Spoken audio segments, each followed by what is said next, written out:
अमेरिकी राष्ट्रपति Joe Biden का जो बयान आया है उस पर आज चर्चा करना बेहद जरूरी है, क्योंकि अमेरिका इस तरीके से पल्ला नहीं झाड़ सकता। अफगानिस्तान की सरकार पूरी तरह से फेल हो गई, ये कहना है जो बाइडेन का। और बाइडेन ने यहां तक कहा कि अमेरिका ने ये तक प्लान बनाकर दिया था कि अब अमेरिकी सेना वापस चली जाएगी तो फिर उन्हें तालिबान से किस तरह से निपटना है। काबुल पर कब्जा होने के बाद, अफगानिस्तान पर कब्जा होने के बाद, अशरफ गनी के देश छोड़ने के बाद, अफगानिस्तान छोड़ने के बाद, हालात बद से बदतर होने के बाद जो बाइडेन का ये स्टेटमेंट सामने आया है। संजीव जी बिल्कुल, लेकिन देखिए इसमें केवल और केवल Afghanistan political leaders gave up and fled the country. The Afghan military collapsed, sometime without trying to fight. If anything, the developments of the past week reinforced that ending U.S. military involvement in Afghanistan now was the right decision. American troops cannot and should not be fighting in a war and dying in a war that Afghan forces are not willing to fight for themselves. तो संजीव, आपने देखा कि Joe Biden ने किस तरीके से बयान दिया है, पूरी तरीके से वो इससे बचना चाह रहे हैं। देखिए ये कूटनीति में केवल स्वार्थ होता है, अपने हित होते हैं। अब देखिए जो बाइडेन साहब कह रहे हैं कि हमारे लिए अभी से बेहतर वक्त कोई नहीं था विड्रॉ करने के लिए, तो हमने विड्रॉ कर लिया। और हमने ऐसे वक्त पर विड्रॉ किया जब सब चाह रहे थे हमारे देश में विड्रॉ करना। अब ये देखिए कि कैसी विडंबना है। 7,000 सैनिक आज की तारीख में विपनेश काबुल की जमीन पर हैं। जब 2001 में यही अमेरिकी सेना तालिबान को हराने गई थी, उस वक्त 5,000 सैनिक लेकर के गई थी। वहां तालिबान को हराने के लिए, काबुल से उन्हें अपदस्थ करने के लिए तो उन्हें सिर्फ 5,000 सैनिक लगे थे। लेकिन आज जब भागना पड़ रहा है तो 7,000 सैनिक अभी वर्तमान है वहां पर। संख्या ज्यादा है। काबुल पे कब्जा उन्होंने किया हुआ है एक तरह से। तालिबान से वो भिड़ नहीं रहे हैं, तालिबान उनसे भिड़ नहीं रहा है। लेकिन इस तरह से हेस्टी रिट्रीट अपने आप में अमेरिका जो पुलिसमैन बनता है पूरे विश्व का, आज कहीं ना कहीं ऐसा लग रहा है कि ये जो स्वार्थपरक बातें बाइडेन साहब कह रहे हैं, ये अमेरिका के प्रभुत्व को खत्म करने वाली बात है। जिस तरह से वो इराक से भागे, जिस तरह से वो अफगानिस्तान से भागे, और अगर अफरा तफरी इस वक्त काबुल में और पूरे अफगानिस्तान में है तो ये मानना पड़ेगा इसके लिए सीधे तौर पर अमेरिका जिम्मेदार। संजीव, एक बात और कही उन्होंने कल साफ तौर पर कि हमारा जो मकसद था अलकायदा को खत्म करना, अमेरिका पर हमला किया, हमें बदला लेना था, हमने अपना बदला ले लिया।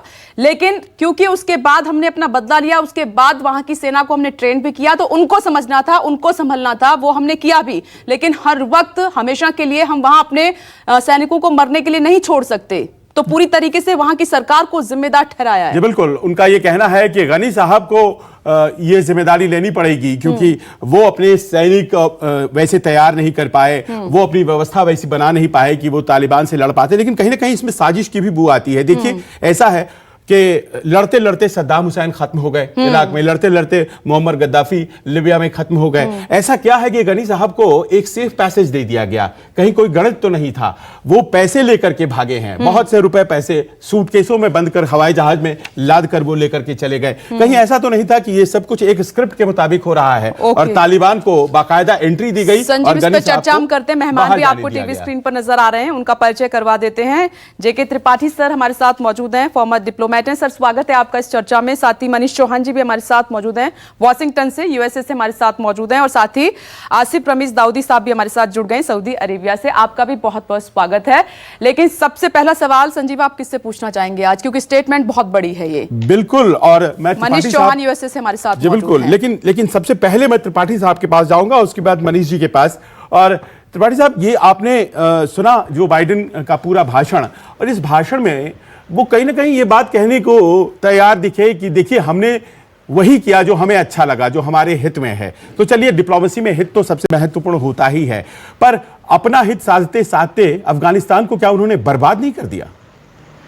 मेरे ख्याल से देखिए बर्बाद नहीं किया, क्योंकि सीधी बात यह है कि अगर अफगान शासन या अफगानी जनता या विश्व जनमत ये समझने में भूल कर रहा है पिछले 20 साल से कि अमेरिका सिर्फ वहीं लड़ता है जहां उसका राष्ट्रीय हित साधन होता है, अदरवाइज अमेरिका कहीं भी नहीं लड़ता है। और जहां जहां ये भी है, इतिहास बताता है कि जहां जहां अमेरिका ने अपनी टांग अड़ाई है वहां वहां से उसे भागना पड़ा है हाथ जला करके। वियतनाम हो, सीरिया हो, यमन हो, तो इन सब जगहों में तो लोगों को अमेरिका की नीयत पहले समझ लेनी चाहिए थी। और वो भी अब देखे, पिछले राष्ट्रपति ट्रंप का भी बयान आया कि ऐसे नहीं भागना चाहिए था, जबकि ये ट्रंप ही थे जिन्होंने कतार में, दोहा में समझौता किया था और जिसमें कहा गया था एक उसका एक प्रोविजन उसका बहुत ही फनी है, बहुत ही विचित्र है, और उसमें यह था कि तालिबान अमेरिकी सैनिकों के ऊपर आक्रमण नहीं करेंगे। मतलब कि उन्होंने साफ ये क्लीन चिट दे दी थी कि तालिबान बाकी अफगानियों के ऊपर आक्रमण कर सकते हैं, उसमें हमें कोई गुरेज, कोई एतराज नहीं है। और दूसरी चीज़ ये कि अमेरिका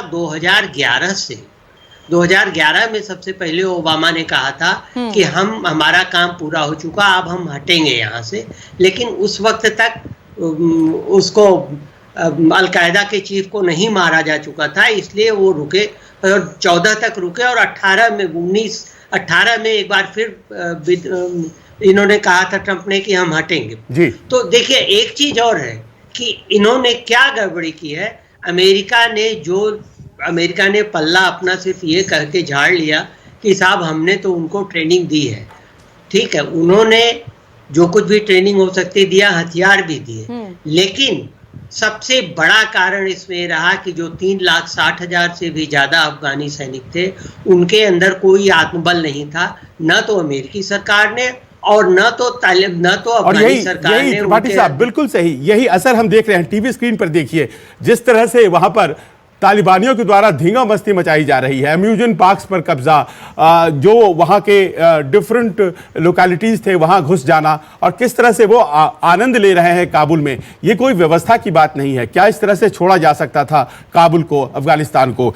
लेकिन मनीष जी के पास चलेंगे। अमेरिका से थोड़ी देर में हमारे साथ जुड़ेंगे संजीव जी, और हमारे साथ इस वक्त विंग कमांडर आलोक साहे जी जुड़ गए हैं। आलोक जी, आपका भी बहुत बहुत स्वागत है।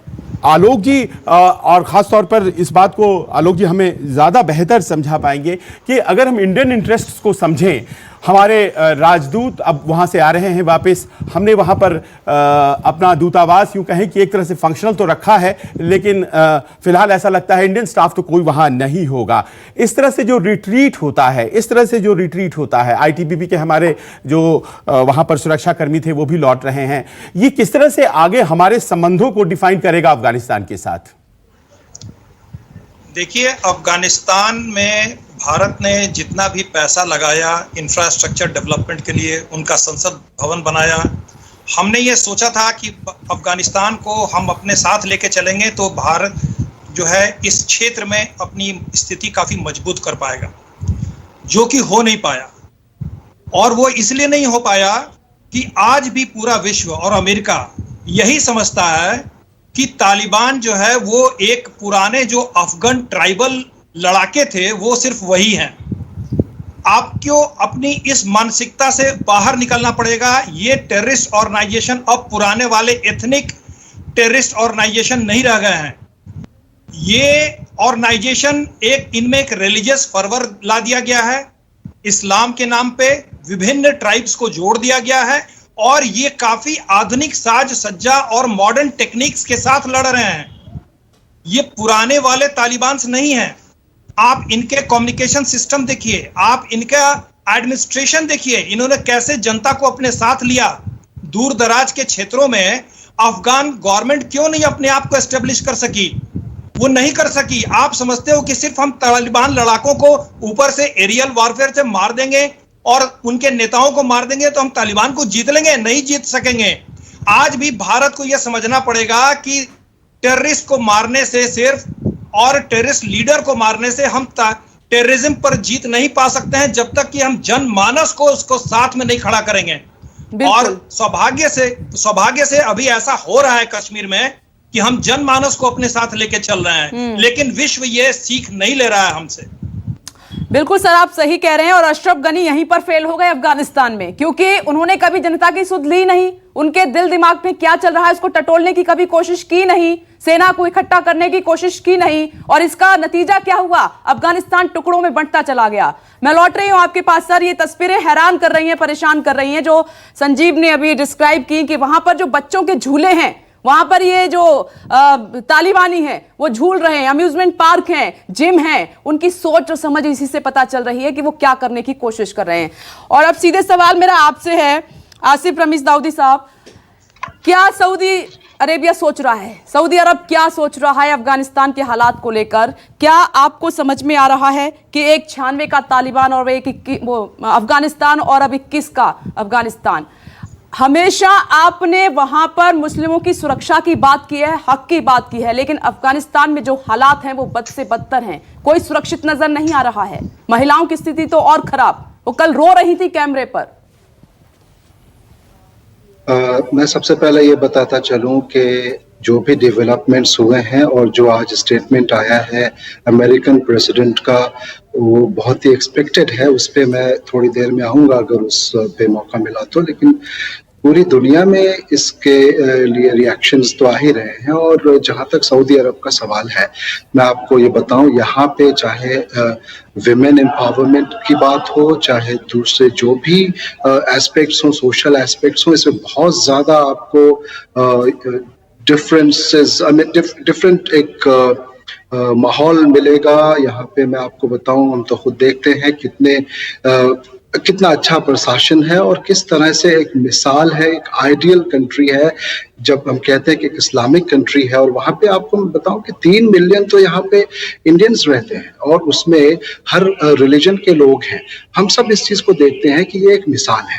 अब यहाँ पे पूरी दुनिया क्या सोचती है, और आज जो ये हुआ है, वो कहते हैं ना कि वो अगर जहर देता तो सबकी नज़र में आ जाता, सो ये किया कि वक्त पे दवाइयाँ न दी। तो यहाँ पे जो अमेरिका का जो ये स्टेटमेंट आ रहा है ना कि ये अफगानी सेना और गनी जो प्रेसिडेंट जो भाग के चले गए, उनकी वजह से ये हुआ है, इस पे रिएक्शन पूरी दुनिया का है, इस पे नज़र पूरी दुनिया का है। सिर्फ आप एक किसी का, मैं तो अपने इंडियन कॉन्टेक्स्ट में भी बात करना चाहूँगा और जो दूसरे वर्ल्ड में तमाम जगहों पे जो चीज़ें चल रही हैं उसके कॉन्टेक्स्ट में भी बात करना चाहूँगा। लेकिन इस पे बात यही है कि जो ये हुआ है आज और जो स्टेटमेंट आया है, ये सब आएगा कि पासिंग द बक होता है ना, कि हम अपनी जिम्मेदारियाँ दूसरों की तरफ कर रहे हैं। भाई, इंसान के जान की कोई कीमत है कि नहीं है?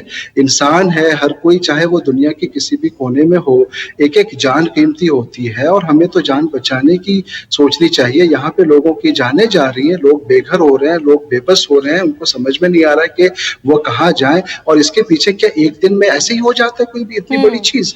भाई, एक प्रॉपर प्लान, अगर आपको जाना भी था या आपको वहां नहीं लड़ना था क्योंकि अब आपका वहां पे कोई इंटरेस्ट नहीं है, तो कम से कम आप एक स्मूथ ट्रांजिशन की तो बात कर सकते थे, प्रॉपर प्लानिंग के साथ आप जा सकते थे।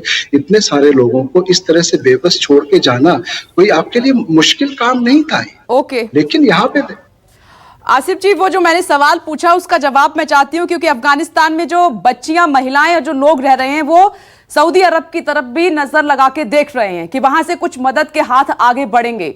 एक छोटा सा ब्रेक लेना पड़ रहा है इस चर्चा में, कई और सवालों के साथ ब्रेक के बाद चर्चा को संजीव आगे बढ़ाएंगे। छोटा सा ब्रेक, फौरन लौट रहे हैं।